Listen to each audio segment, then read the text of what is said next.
Good morning, it's Carl from Studio In Car, and this is Avid C63. Coming through like a madman.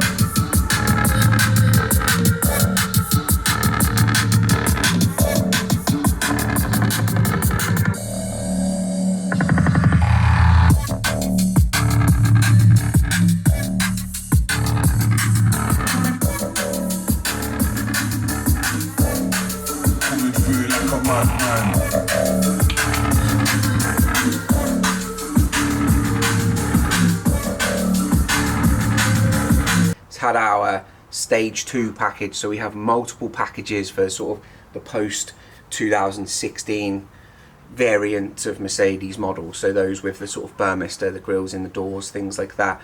They differ between the saloons and the coupes and stuff, but our systems are they cover a broad range. So we can cover the saloon, we can cover the coupes and things like that.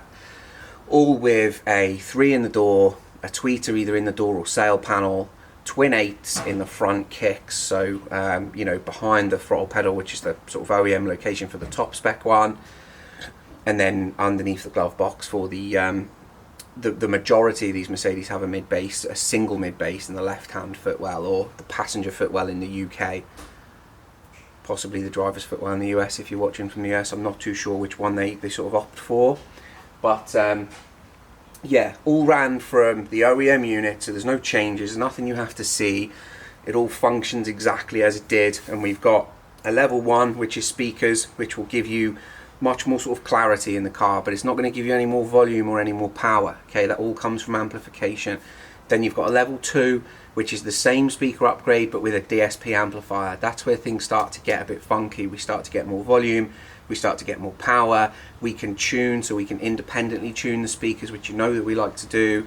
That's level 2, and then we do a level 3, which is a full-on sort of twin amp standalone DSP speaker replacement. The speakers change slightly to a higher level, and then beyond that we do bass packages. So bass packages can be done on their own without any of the upgrades, or they can be added to the upgrades. So this is a level 2. This has got an Audison APF 8.9 amplifier. It's actually the last one we'll ever install because it's been superseded by the AFM 12.14 or maybe the 8.14. They basically brought out a new batch of amplifiers. This has Miele Legend mid-range and Miele Legend tweeter. It did have the aftermarket Burmester sort of motion tweeter. We've had to get rid of the motion element of it because unlike the GLA where we could keep it, the diameter of this one is just slightly smaller. So the Miele Legend tweeter is slightly larger, and we need to bore that hole out, and it got in the way of, or the gearing got in the way of the tweeter, and the tweeter is more important to us than the gearing, so off that went. And then we've got the Miele Legend, the ML 700.3 is in the door.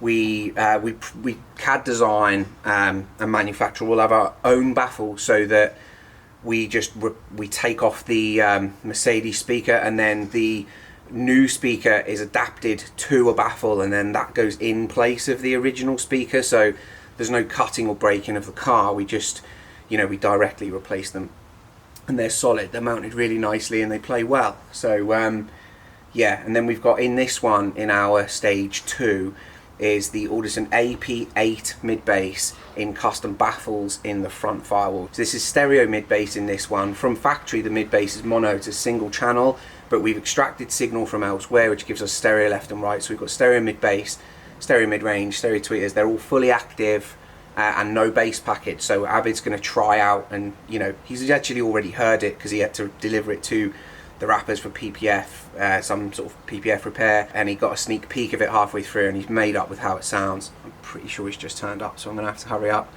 As usual with our sort of early stages, there's not much to see, but the tweeter actually came out really well. It's in place of the Burmester grill, so let me know what you think, but I'll show you the rest of it now.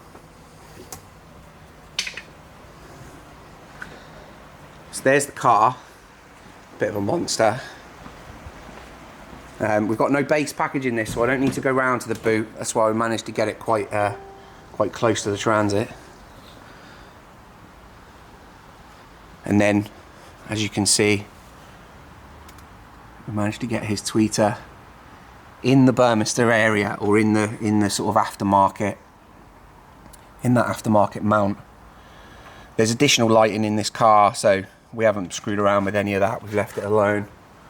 But that Miele Legend tweeter looks quite pretty in there. Let me zoom you in a little bit. that's all we got. We're on the wide angle today. And then yeah, so the lights go off because I haven't started the car. Your amplifier in this spec is underneath that seat, and your mid basses are behind your pedals and in your front kicks. And the important thing about it is whether you've got a retrofit CarPlay or whether you've got Mercedes CarPlay or anything like that, this system works without any modification to the way that the OEM system functions. So you can just carry on using it as you were when you drove in. It's exactly the same when you drive out. It just sounds 10 times better, you know. Get in touch if you want to know the 3 different stages that we do, and then of course we've got fully custom stages that go far beyond our sort of tiered packages.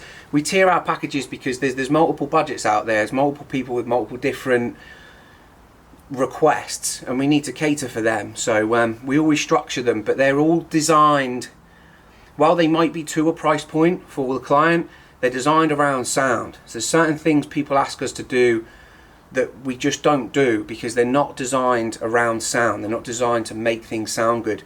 Often they're designed to drive the price down, or in some cases from other businesses, they're designed to drive the price up, but the system will never work properly because it's just not designed properly. Whereas our systems are, they're designed to work with one another. Most of our systems have multiple different brands within them because they just have really good unity with each other, you know. But yeah, like I say, get in touch if you want to know if you're a Mercedes owner, or you know, we do systems for Porsche, we do systems for Fords, things like that. So just let us know via email, and I can send you back our specs, and we can go from there. This sounds wicked. He's well happy with it, and like I say, it's one of our early in the cost structure. It's one of our early upgrades, and it is a significant difference from 0 to this upgrade. You know, all right. I'm Carl's the studio in car, and this is Abid's C63S, and he's on his way here. I thought he was just about to turn up, but it was someone else in a taxi. I got all nervous then. All right, bye.